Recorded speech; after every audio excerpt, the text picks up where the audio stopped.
നമുക്കൊപ്പം ടെലിഫോൺ ലൈനിൽ ചേരുകയാണ് ശ്രീ പഴകുളം മധു. ഈ അനധികൃത സ്വത്ത് സമ്പാദനവുമായി ബന്ധപ്പെട്ട് LDF കൺവീനർ സ്ഥാനം ഒഴിയാൻ EP ജയരാജൻ സന്നദ്ധത അറിയിച്ചെന്നൊക്കെയാണ് ഇപ്പോൾ സൂചനകളൊക്കെ പുറത്തു വരുന്നത്. കഴിഞ്ഞ കുറേ നാളുകളായി അദ്ദേഹം LDFന്റെ പരിപാടികളിൽ നിന്നൊക്കെ വിട്ടുനിൽക്കുന്ന സാഹചര്യങ്ങളൊക്കെ ഉണ്ടായിരുന്നു. എങ്ങനെയാണ് ഇതിനെ ഒന്ന് വിലയിരുത്താൻ കഴിയുക? കേരളത്തിലെ CPM പാർട്ടിയെ പിടിച്ചുലച്ച ഒരു വിവാദമാണ് മൊറാഴ ആയുർവേദ റിസോർട്ടുമായി ബന്ധപ്പെട്ടുണ്ടായിരിക്കുന്നത്. ഇത് CPM പാർട്ടിയിൽ നിന്ന് പുത്തിരിയൊന്നുമല്ല. അവരെല്ലാ കാലത്തും പല കാലത്തും ഇതേപോലെയുള്ള അധാർമികമായ രാഷ്ട്രീയ നിലപാടുകൾ പാർട്ടിയിൽ ചർച്ച ചെയ്യപ്പെടുകയും പല തലകളും ഉരുളുകയും ചെയ്തിട്ടുണ്ട്.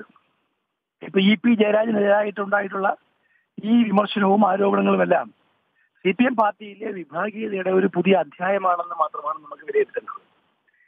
ഈ സംഭവം ഉണ്ടായ കാലം ഇന്നല്ല, കുറെ നാളുകളായി ഇതിന്റെ നിർമ്മാണ പ്രവർത്തനവും മല ഇടിച്ചു നിരക്കലും പ്രകൃതിക്ക് വേണ്ടി വലിയ പോരാട്ടം നടത്തുന്ന രാഷ്ട്രീയ പ്രസ്ഥാനത്തിന്റെ ഏറ്റവും സമുന്നതനായ നേതാവിന്റെ നേതൃത്വത്തിൽ നടന്ന സംഭവങ്ങളാണ് ഇതെല്ലാം. നിയമവിരുദ്ധമായ മാർഗത്തിൽ കൂടി എല്ലാ അംഗീകാരവും നേടിയെടുത്തു, എല്ലാ ലൈസൻസും ലഭിച്ചു. അന്നെല്ലാം ഒരു ശബ്ദവും ഉയർത്താതെ നിന്ന പാർട്ടി ഇപ്പൊ EP ജയരാജനും P ജയരാജനും തമ്മിലുള്ള ഒരു ചെറിയ പോര എന്ന വിധത്തിലാണ് ഇതിനെ വ്യാഖ്യാനിക്കുന്നത്. സത്യത്തിൽ അതല്ല. CPM പാർട്ടിക്കകത്ത് നടന്നുകൊണ്ടിരിക്കുന്ന CPM പാർട്ടിയുടെ വലതുപക്ഷ കേന്ദ്രീകരണത്തിന്റെ അല്ലെങ്കിൽ തീവ്ര വലതുപക്ഷ നിലപാടുകളുടെ ഏറ്റവും അവസാനത്തെ ഒരു ഉദാഹരണം മാത്രമാണ്. കമ്മ്യൂണിസ്റ്റ് പാർട്ടിയുടെ പ്രചാരം ലഭിച്ച രാഷ്ട്രീയ നിലപാടുകളും ആദർശങ്ങളും എല്ലാം കഴിഞ്ഞ കുറെ കാലങ്ങളായി കേരളത്തിൽ നഷ്ടപ്പെട്ടുകൊണ്ടിരിക്കുകയാണ്. അതിന് നേതൃത്വം കൊടുക്കുന്നവർ തന്നെ വഴിതെറ്റി വിഭാഗീയതയിലൂടെയും അല്ലെങ്കിൽ പാർട്ടി വിരുദ്ധ പ്രവർത്തനങ്ങളിലൂടെയൊക്കെ സഞ്ചരിച്ചുകൊണ്ടിരിക്കുകയാണ്.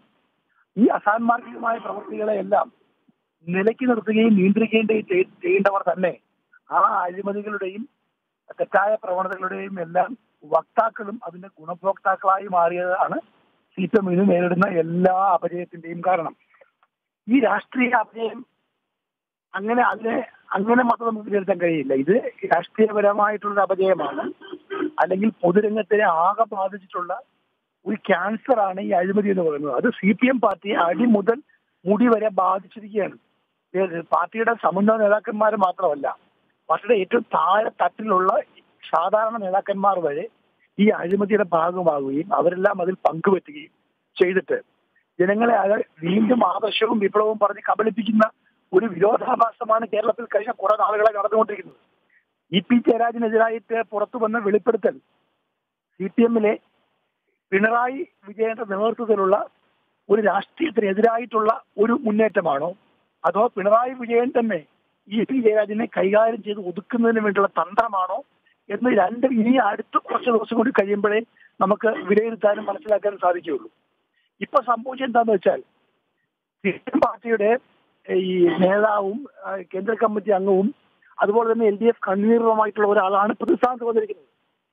അദ്ദേഹം നടത്തിയിട്ടുള്ള ഈ ഇടപാടുകളെല്ലാം പാർട്ടിയുടെ ഒരു ഘടകത്തിനും ഒരു സാധാരണ പ്രവർത്തനം പോലും അംഗീകരിക്കാൻ കഴിയാത്തതാണ്. ഇതെല്ലാം ഒരു സുപ്രഭാതത്തിൽ ഉണ്ടായതല്ല, ദീർഘകാലങ്ങളായിട്ടുണ്ടായിട്ടുള്ള കാര്യങ്ങളാണ്. ഇതിനെല്ലാം ഇതുവരെ വെച്ചു പൊറിപ്പിക്കുകയും ഇതിനെയെല്ലാം അനുവദിക്കുകയും അനുകൂലിക്കുകയും ചെയ്ത പാർട്ടിയുടെ സമുന്നത നേതൃത്വം പോളിറ്റ് ബ്യൂറോ മുതലുള്ളവരാണ് ഇതിന് ഉത്തരം പറയേണ്ടത്. അല്ലാതെ ഇതൊരു ചെറിയ പ്രശ്നമായി നമ്മൾ ഇതിനെ കാണരുത്.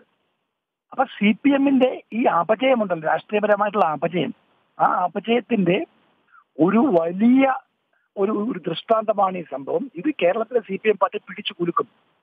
ഇതൊരു വലിയ ഒരു ഭൂമി കുലുക്കം പോലെ സംഭവിച്ച സംഭവമാണ്. കേരളത്തിലെ CPM പാർട്ടിക്ക് ഇനി ആരോടും ഇത്തരം കാര്യങ്ങളിൽ ഒരു നിലപാടും ന്യായവും പറഞ്ഞു നിൽക്കാൻ കഴിയില്ല. അവരുടെ യഥാർത്ഥ മുഖം പുറത്തു വന്നിരിക്കുന്നു. മുഖ്യമന്ത്രി ഇതുവരെ പ്രതികരിച്ചിട്ടില്ല. CPM പാർട്ടി കേട്ടുകേൾവിയില്ലാത്ത വിധമുള്ള സംഭവങ്ങളാണ് നടന്നുകൊണ്ടിരിക്കുന്നത്. അതെ, ശ്രീ പഴകുളം മധു, താങ്കൾ പറഞ്ഞത് വളരെയധികം ശരിയാണ്. ഇപ്പോൾ മുതിർന്ന മാധ്യമ പ്രവർത്തകനെ സജീവനും കൂടി നമുക്കൊപ്പം ചേരുകയാണ്. Shri Sajeevan, KPCC general secretary Pazhakulam Madhu പറഞ്ഞത് അങ്ങ് ശ്രദ്ധിച്ചു കാണുമല്ലോ. CPMനെ സംബന്ധിച്ചിടത്തോളം കേട്ടുകേൾവി പോലും ഇല്ലാത്ത ഗുരുതരമായിട്ടുള്ള ഒരു ആരോപണങ്ങളാണ് ഇപ്പോൾ വരുന്നത്. എങ്ങനെയാണ് ഇതിനെ ഒന്ന് വിലയിരുത്താൻ കഴിയുക? പഴകുളം മധു ഒരു കോൺഗ്രസ് നേതാവ് എന്നുള്ള എനിക്ക് അദ്ദേഹത്തിന്റെ രീതിയിലാണ് പറയുക. ഇവിടെ ഇപ്പൊ ഞാൻ എന്നെ കണക്കാക്കുന്നത് CPMൽ ഇത് പുറത്തു നിന്നൊരു ആരോപണം ഉണ്ടായിട്ടുള്ളതല്ല. പാർട്ടിക്കകത്ത് താഴെ തട്ട് മുതൽ പാർട്ടിയുടെ സാധാരണ പ്രവർത്തകർ മുതൽ മുകൾ തട്ടിലുള്ള PB മെമ്പർമാർ ഉൾപ്പെടെയുള്ള ആളുകളുടെ ജീവിതം അത് പാർട്ടി നയത്തിനും പാർട്ടിയുടെ സംവിധാനത്തിനും ഒക്കെ എതിരായിട്ടുള്ള ഒന്നായിട്ട് മാറുന്നുണ്ടോ എന്നുള്ള ഒരു പരിശോധന, ഒരു തെറ്റുതിരുത്തൽ പരിശോധനയാണ് ഈ പാർട്ടിയുടെ സംസ്ഥാന കമ്മിറ്റിയിൽ നടന്നിരുന്നത്. അതിൽ വളരെ കൃത്യമായിട്ടും ഇന്ന രീതിയിൽ തന്നെ പ്രവർത്തിക്കണം, അതായത് പാർട്ടിയെ ശുദ്ധീകരിക്കുക എന്ന് പറയുന്ന ഒരു പ്രധാനപ്പെട്ട ചർച്ചയാണ് അവിടെ നടന്നത്. അതിന്റെ ഭാഗമായിട്ടാണ് ഇപ്പോൾ ഇ.പി. ജയരാജനെതിരെ, അപ്പൊ അത് സ്വാഭാവികമായിട്ടും ഇന്ന ആളുകളുടെ ഈ ഭാഗത്ത് തെറ്റുകളുണ്ടെന്ന് ചൂണ്ടിക്കാണിക്കുന്നത്, അത് ചൂണ്ടിക്കാണിക്കുക എന്ന് പറയുന്നത് വിമർശനവും സ്വയം വിമർശനവും പാർട്ടി CPM-ന്റെ ഭാഗമായതുകൊണ്ട്, കമ്മ്യൂണിസ്റ്റ് പാർട്ടികൾ സാധാരണ രീതിയിൽ അത് ചെയ്യുന്നതുകൊണ്ട്, കുറെ കാലമായിട്ട് ചെയ്യാതിരിക്കുന്നത് കൊണ്ട്, അതാണ് നമ്മൾ പറയേണ്ടത്. കുറെ കാലമായിട്ട് ഇത്തരത്തിലുള്ള വിമർശനങ്ങളല്ലാതെ സ്വയം വിമർശനം ഉണ്ടാവാറില്ല.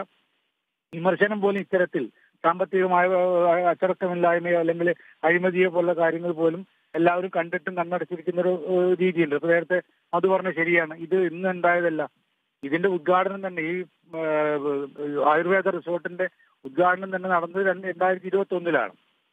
അതിനു മുമ്പേ തന്നെ ഇതിന്റെ നിർമ്മാണമൊക്കെ നടന്നിട്ടുണ്ട്, സ്ഥലമെടുപ്പ് നടന്നിട്ടുണ്ട്. ഇത്തരം കാര്യങ്ങളൊക്കെ പാർട്ടി കാണേണ്ടതാണ്.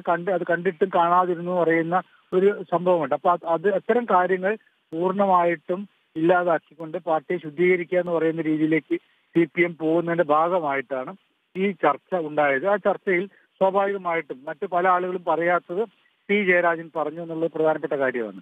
കാരണം ഇപ്പൊ മറ്റു പല ആളുകൾ ഇത്തരം കാര്യങ്ങളെ കണ്ടിട്ട് മിണ്ടാതിരിക്കുകയായിരുന്നു. പക്ഷേ P. ജയരാജൻ പറഞ്ഞു.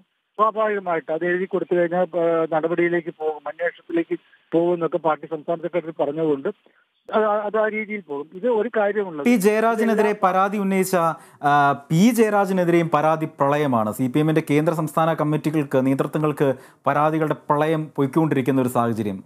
അങ്ങനെയും കൂടെ നമ്മൾ നോക്കുകയാണെങ്കിൽ ഇതിനെ എങ്ങനെ വിലയിരുത്താൻ കഴിയും? കാരണം ഇരു കൂട്ടർക്കും എതിരെ ഗൗരവമായ ആരോപണങ്ങളാണ് ഇപ്പോഴും വരുന്നതുകൊണ്ട്, അത് പാർട്ടിക്കുള്ളിൽ നിന്ന് തന്നെ വരുന്നത്. തീർച്ചയായിട്ടും ഇത് ഞാൻ പറഞ്ഞത്, ഇത് ജയരാജൻ പാർട്ടിയിൽ വളരെ ശുദ്ധനായതുകൊണ്ട് മറ്റുള്ള ഇ.പി. ജയരാജനെതിരെ അല്ലെ മറ്റുള്ള ആൾക്കെതിരെ പറയുന്നുള്ളതല്ല. ഈ തരത്തിലുള്ള പ്രശ്നങ്ങളുണ്ട്, ഇത് ഉണ്ടാവുകയാണ്. ഇപ്പൊ ഇ.പി. ജയരാജനെതിരെ ആരോപണം ഉന്നയിച്ചിട്ടുള്ള P. ജയരാജനെതിരെ പ്രശ്നങ്ങളുണ്ടെങ്കിൽ അതുകൂടി പുറത്തു വരണം. സത്യത്തിൽ ഇതിന് വളരെ കൃത്യമായ രൂപത്തിൽ അന്വേഷണം നടത്തി നടപടിയെടുക്കേണ്ട ആളുകളിലേക്ക് പോകുമോ എന്നുള്ള കാര്യം നമുക്ക് ഇപ്പോഴും അറിയില്ല. ആരോപണങ്ങൾ മാത്രമായിട്ട് നിൽക്കുകയാണ്. അന്വേഷണം ഉണ്ടാകുമോ, അന്വേഷണം ഏത് തലം വരെ എത്തും, അത് ഏത് താല്പര്യത്തോട് കൂടിയിട്ടുള്ളതായിരിക്കുമോ എന്ന് നമുക്കറിയില്ല. ശരിക്കും കൃത്യമായിട്ട് പോയാൽ CPM-ൽ ഇപ്പോഴുള്ള ഈ തരത്തിലുള്ള വഴിവിട്ട രീതിയിലുള്ള പ്രവർത്തനങ്ങളുണ്ടല്ലോ, അഴിമതി ഉൾപ്പെടെയുള്ള, അഴിമതി മാത്രമല്ല പല മേഖലകളിലും പാർട്ടി പ്രവർത്തകർ ഇടപെടുന്ന പ്രശ്നങ്ങളുണ്ട്. ആ ലഹരിയുടെ കാര്യത്തിലാണെങ്കിലും മറ്റൊക്കെ ഇപ്പോഴത്തെ സംസ്ഥാന സെക്രട്ടറി തന്നെ നേരത്തെ പറഞ്ഞൊരു കാര്യമുണ്ട്, പാർട്ടി പ്രവർത്തകരിൽ പല ആളുകളും ലഹരിക്ക് അടിമപ്പെട്ടിട്ടുള്ള കാര്യം. അപ്പൊ അത്തരം കാര്യങ്ങളിലൊക്കെ ഒരു ശുദ്ധീകരണം, സാധാരണ രീതിയിൽ വ്യക്തിശുദ്ധി കൂടി വേണ്ടതാണ് കമ്മ്യൂണിസ്റ്റിന്. അപ്പൊ സ്വാഭാവികമായിട്ടും അതിലേക്ക് പോകുമെങ്കിൽ നല്ല കാര്യം തന്നെയാണ്. ഇതൊരു തുടക്കമായിട്ട് കാണുന്നത് വലിയ പ്രശ്നത്തിലേക്കല്ല പോകുന്നത്. അപ്പോൾ ഒരു പക്ഷേ ഇത്തരത്തിലുള്ള കുഴപ്പങ്ങൾ ഉണ്ടാക്കിയിട്ട് ആളുകൾ P. ജയരാജനാണെങ്കിൽ P. Jayarajan, EP. Jayarajan, EP. Jayarajan, മറ്റേതെങ്കിലും നേതാക്കന്മാരാണെങ്കിൽ അവർക്കെതിരെയൊക്കെ നടപടി വരണം. അപ്പോഴാണ് പാർട്ടി ശുദ്ധീകരിക്കപ്പെടുക. അതല്ലാതെ നമ്മളിപ്പോ പറയുന്ന പോലെ മൊത്തമായിട്ട് ഇത് പുറത്ത് കൊണ്ടുവരാതിരുന്നാൽ, അങ്ങനെ ചില ആളുകൾ പറയാം ഇത് പുറത്ത് പറയാതിരുന്നാൽ മതിയായിരുന്നല്ലോ. പക്ഷെ അതപ്പോൾ പാർട്ടി വീണ്ടും ഇതേപോലെ തന്നെ തെറ്റായ രീതിയിലേക്ക് പോകും. അപ്പൊ ഇത് ഈ P. ജയരാജന് കൊണ്ടുവന്നു ഈ പ്രശ്നം, ഇ.പി. ജയരാജനുള്ള പ്രശ്നം, ഇനി P. ജയരാജനെതിരെ മറ്റുള്ള ആളുകൾ കൊണ്ടുവരുന്നു. ഇതൊക്കെ കൃത്യമായിട്ട് അന്വേഷിച്ചിട്ട്, ഒരു പക്ഷേ ഇത് ആരോപണങ്ങൾ ഇപ്പൊ പറയുന്നത് ആരോപണങ്ങളായിട്ട് ചിലതുണ്ടാവും. ഒരാൾക്കെതിരെ വടി എറിഞ്ഞു കഴിഞ്ഞാൽ മറ്റാൾക്കെതിരെ 2 വടി എറിയുക എന്ന് പറയുന്ന രീതി ഉണ്ടല്ലോ, അത്തരത്തിലുള്ള രീതിയൊക്കെ ഉണ്ടായേക്കാം.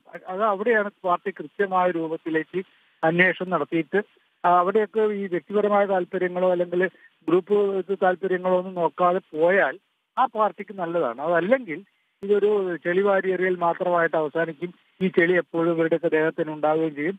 ശുദ്ധീകരണത്തിലേക്ക് ആ പാർട്ടിക്ക് പോയി, ഞാനതാണ് നോക്കുന്നത്, ശുദ്ധീകരണത്തിലേക്ക് പോകാനുള്ള ഒരു വഴിയാണിത്. അതിൽ പല ആളുകളെ ചിലപ്പോൾ തഴയേണ്ടി വരും, ഒഴിവാക്കേണ്ടി വരും, അല്ലെങ്കിൽ നടപടികളിലേക്ക് പോകേണ്ടി വരും. പാർട്ടിയുടെ രീതി അനുസരിച്ചുള്ള നടപടികളൊക്കെ ഉണ്ടായേക്കാം. പക്ഷേ അങ്ങനെ പോകുമോ എന്നുള്ള സംശയം പോലും ഉണ്ട്. കാരണം സാധാരണ ഇതിലിങ്ങനെ വന്നു കഴിഞ്ഞാൽ കുറെ കോലാഹലം ഉണ്ടാകും. ആ കോലാഹലത്തോടു കൂടി പിന്നെ കെട്ടടങ്ങും, ഒന്നുമില്ലാത്ത രീതിയിലേക്ക് മൂടിയേറ്റുന്ന അവസ്ഥ ഉണ്ടാകും. അങ്ങനെ പോയാൽ CPM-ന് ഒരിക്കൽ പോലും ഇപ്പോഴത്തെ ഒരു അവസ്ഥയിൽ നിന്നും രക്ഷപ്പെടാൻ കഴിയില്ല. അങ്ങനെ പോകില്ല എന്നുള്ള ഒരു പോകുമോ ഇല്ലയോ എന്നുള്ള നമുക്ക് കൃത്യമായിട്ട് പറയാൻ പറ്റില്ല. അതെ, താങ്കൾ പറഞ്ഞത് വളരെയധികം ശരിയാണ്. വളരെയധികം നന്ദി ശ്രീ A. സജീവൻ. വീണ്ടും അനീഷ് ചെറുവള്ളിയിലേക്ക് പോവുകയാണ്. അനീഷ്, A. സജീവൻ പറഞ്ഞൊരു കാര്യം അനീഷ്